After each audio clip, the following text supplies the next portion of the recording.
ayat Al-Quran sesuai dengan agama saya, agama Islam.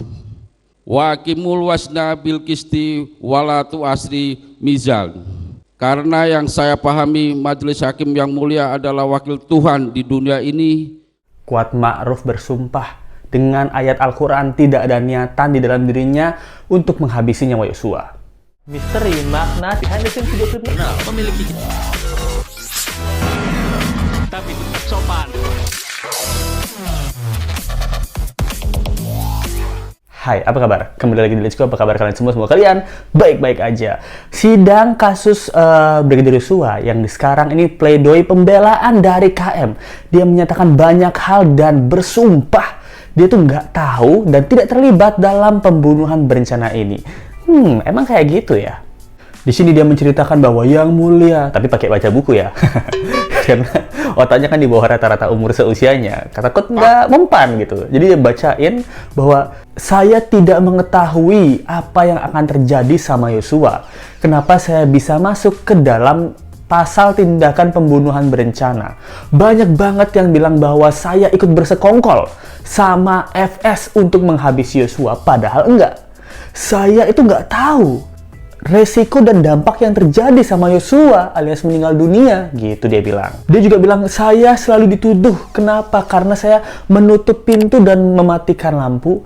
Itu termaksud dalam tindakan ikutan pembunuhan berencana. Padahal itu adalah kerjaan saya sehari-hari sebagai ARTFS. Itu yang dibilang KM. Dan dia juga sedih. Dan dia juga mengatakan bahwa pisau buah yang dia bawa dari Magelang itu bukan buat menghabisi Yosua, tapi untuk perlindungan diri. Oke, kita breakdown ya. Satu sisi Let's Go kasihan ya. Karena kepolosan Kuat Ma'ruf. Nah, jadi karakter orang itu mempengaruhi ibanya kita, penilaiannya kita. Ketika Kuat Ma'ruf yang ngomong gini, pertama Let's Go kayak merasa kasihan. Sesaat tuh Let's Go berpikir, oh ya benar juga ya, dia kan nggak ikutan dalam tindakan perencanaan pembunuhan Yosua dan juga nggak tahu Yosua bakal meninggal dunia gitu loh. Sesaat Let's Go berpikir seperti itu, tapi setelah Let's Go diam 5 menit menelaah, pikir-pikir nggak juga. Kenapa? Karena salah satu penyebab, salah satu faktor Yosua meninggal dunia adalah Kuat Ma'ruf. Oke, kita simpulkan bahwa KM tuh nggak ikutan dalam persekongkolan ini. Oke, dia nggak ikutan dalam persekongkolan ini. Di awal ya, oke dia nggak ikutan. Tapi pada saat terjadinya penembakan, itu kan dia ada di situ. Dan dia bilang bahwa dia nggak ngeliat FS itu menembak kepala dari Brigadir Yosua gitu. Dan dia kekeh nggak ikutan gitu. Nah, itu yang pertama. Lalu, jangan lupa dia juga ikutan memberikan keterangan palsu dan laporan palsu serta ikut dalam skenario yang dibuat FS gitu. Itu kan berarti rencananya dibuat FS, story-nya atau ceritanya dibuat FS, dan ada peran cameo di sana yang bernama Kuat Ma'ruf KM ini. Berarti kan dia juga ikutan di dalam storyline yang udah dibuat sang sutradara alias FS ini. Ya, berarti kan dia ikutan. Kalian setuju nggak sama Let's Go? Di sini ya, itu Let's Go berpikir kalau dari sebelum Yosua meninggal, oke, dia bisa dibilang nggak ikutan. Tapi dari setelah Yosua meninggal, Let's Go ngerasa dia ikutan. Lalu FS juga memberikan uang dan HP. Itu kan tanda kutip apa? Itu kan bayaran untuk aktor. Nah, ini FS ini dari sutradaranya dan penulis skenario, di mana penulis skenario itu menuliskan skenario berdasarkan ide cerita. Di mana ide ceritanya dicetuskan oleh PC yang di awalnya diobrolkan oleh Kuat Ma'ruf. Nah, ide cerita terkumpul di sana dan diberilah kepada FS sebagai sang sutradara. Lalu FS ini memberikan atau menetapkan pemain-pemain yang ada dalam filmnya. Yaitu ada Baradae, ada Bribka Riki, juga KM gitu. Semua punya peran masing-masing. Nah, dari peran hal tersebut dia nggak tahu nih bakal syuting seperti apa. Akhirnya ternyata ada kasus besar yang menimpa mereka semua. Setelah hal tersebut, mereka dapat bayaran. Bayarannya adalah berupa uang yang dijanjikan, lalu handphone, dan juga keamanan. Nah, itu bayaran dari ini semua ya. Oke, dari Kuat Ma'ruf yang bilang, dan pengacaranya juga bilang bahwa pisau buah ini, itu mekanisme pertahanan KM aja. Karena waktu di Magelang, dia itu sempat ribut sama Yosua. Takut jaga-jaga, makanya dia bawa pisau gitu. Nah, tapi kan pisau ini meniatkan bahwa akan terjadinya sesuatu yang besar, perselisihan antara KM dan juga Yosua. KM ini bahkan bilang, saya nggak mungkin untuk menghabisi Yosua. Yosua itu baik banget sama saya. Saya punya anak dan istri, walaupun istri saya bilang saya suka selingkuh. Itu beneran ya? Ini. Coba let's go cari artikelnya. Kalau masih ada, let's go nemuin artikelnya. Sang istri dari KM bilang memang KM suka selingkuh. Ini ada di sini. Nah, dia bilangnya anak saya tuh nggak sekolah. 2 tahun pandemi itu tuh nggak sekolah dia. Yosua ini adalah orang yang membantu saya, memberikan rezekinya untuk saya untuk bayar SPP anak sekolah gitu. Uang 10 juta KM per bulan bisa nggak sekolah anaknya, dipakai sama LC siapa itu? Saya canda ya, nggak tahu ya, ini kan aneh sih itu. Mungkin KM perlu nyicil helikopter mungkin, atau nyicil pulau, kreditan pulaunya macet. Mana? Jadi dia bilang kayak gitu. Nah, pas KM bilang kayak gitu, itu kan malah bikin Let's Go tambah sebel ya, gila. Katanya Yosua ini orang yang baik banget, tapi kok kamu tega-teganya memberi ide atau malah marahin Yosua, atau kamu nggak ngobrol sama Yosua. Yosua pernah ngasih minjem duit nih, tapi KM di Magelang dia ngancem Yosua tuh jangan macam-macam. Harusnya kan setelah ancaman tersebut dia ngobrol sama Yosua. Yosua, kamu tadi ngapain sih sebenarnya ke atas? Tadi saya ancam tuh soalnya saya takut kamu ada melakukan hal-hal yang bejat Yosua. Gimana sebenarnya sih? Apa sih yang kamu lakukan di atas? Nah, itu kan seharusnya yang dilakukan KM ya, kalau memang dia menganggap Yosua ini orang yang baik gitu. Tapi yang terjadi kan tidak pernah ada penyelesaian pertengkaran internal di Magelang. Itu kenapa? Ini pertanyaannya, itu kenapa tidak pernah selesai pertengkaran di Magelang dari Yosua dan KM? Karena ini menurut Let's Go, teori Let's Go, KM ini orangnya nggak bisa diajak ngomong, menurut Let's Go ya. Karena kan dia bilang sendiri, saya orangnya bodoh, saya orangnya nggak ngerti. Nah, kalaupun Yosua menjelaskan, misalnya, Bang, Om Kuat namanya kan, Om, ini gini loh, saya jelasin. Saya tadi tuh disuruh ibu ke atas. Nah, ibu itu tiba-tiba megang tangan saya, Om. Saya dibanting ke atasnya, Om. Gitu. Dia menjelaskan nih, Yosua menjelaskan. Tapi kalian tahu kan, rata-rata IQ KM itu di bawah rata-rata. Jadi yang dia pikir nggak ngerti, ya pokoknya kamu yang salah lah. Pokoknya saya percaya sama ibu aja. Gitu. Pokoknya saya ngeliat kamu ke atas berarti kamu macam-macam itu aja. Nah, mungkin hal itu udah terjadi lama. Maksudnya nggak cuma sekali 2 kali nih. Yosua mungkin pernah berselisih pendapat dengan Om Kuat. Makanya dia males untuk menjelaskan. Aduh, ngomong sama gentong air ini nggak jelas nih gitu, nggak ngerti apa-apa nih gitu. Bisa jadi kan? Ini bisa jadi loh. Karena karena Let's Go memposisikan Let's Go adalah Yosua. Kalau beberapa kali Let's Go punya miskomunikasi, terus Om Kuat ini agak-agak bego ya. Sorry ya, ini agak-agak menurut data psikolog forensik ya. Kecerdasan KM itu di bawah rata-rata orang seusianya.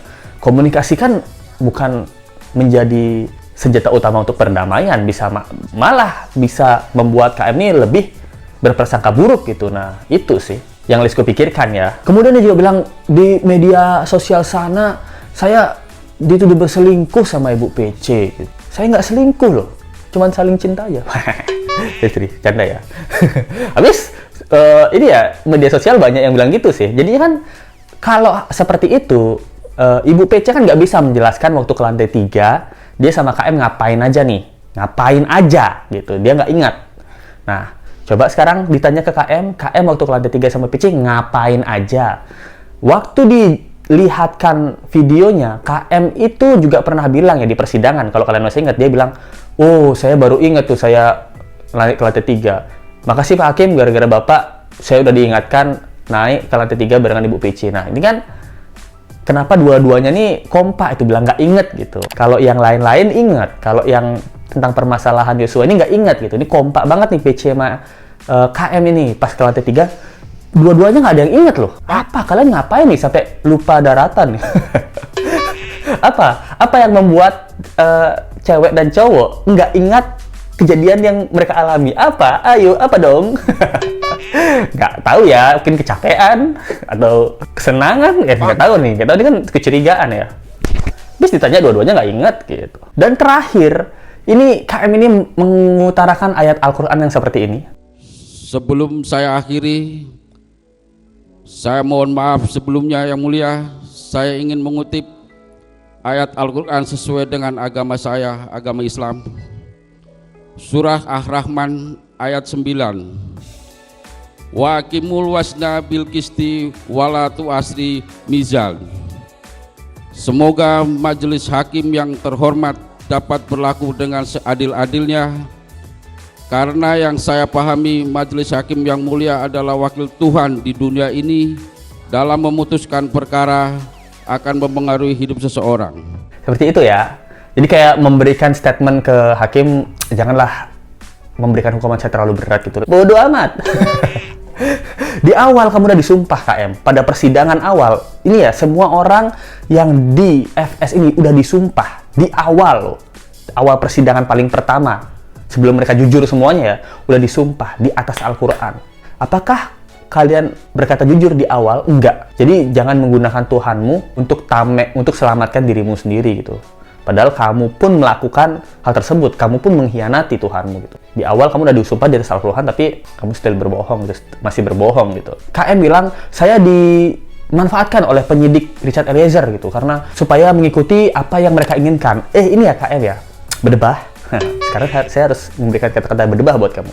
Kalau nggak ada Richard Eliezer yang jadi justice kolaborator, bukan dia orang pertama yang mengakui bahwa semua cerita ini bohong, kamu BKRR dan yang lainnya udah pesta pora dengan duit 500 juta yang dijanjikan oleh PC.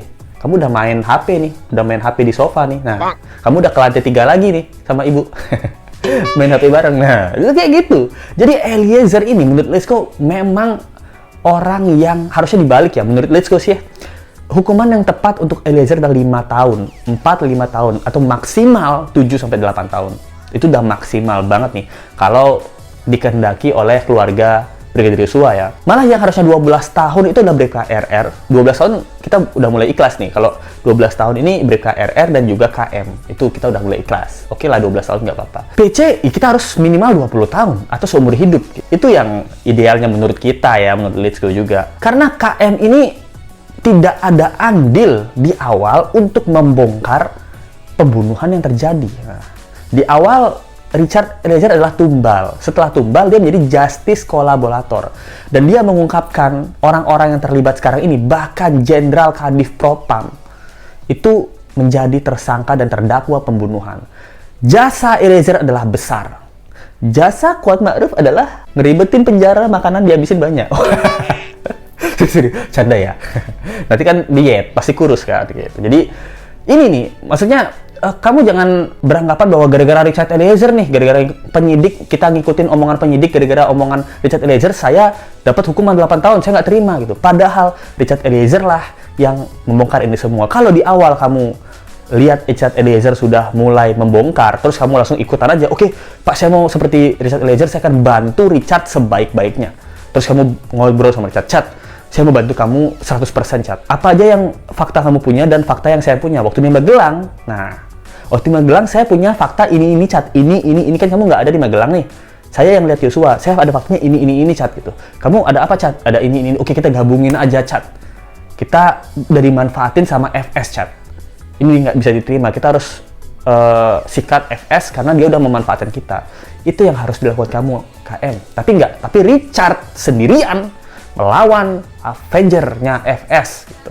Dimana ada kamu, BKRR, Putri Chandrawati, serta Verdi Sambo. Gimana menurut kalian tentang statementnya KM, pleidoynya KM? Di awal mungkin sekitar semenit Litsko ngerasa kasihan, tapi setelah Litsko termenung selama ya 10 detik lah, Litsko ngerasa KM harusnya dituntut lebih besar nih gitu. Karena dia yang bilang justru ini baik sama dia. Itu aja sih singkatnya untuk kali ini. Litsko bakal bahas tentang pleidoy si FSCS ya. Karena buah FS lainnya itu BKRR nih. Let's go, penasaran sama BKRR nih, sesungguhnya nih. Thank you banget ya nonton, jangan lupa like, comment, share, dan subscribe video ini. Kita ketemu lagi di video berikutnya. Sampai jumpa lagi. Bye. Misteri makna behind the scenes video klip memiliki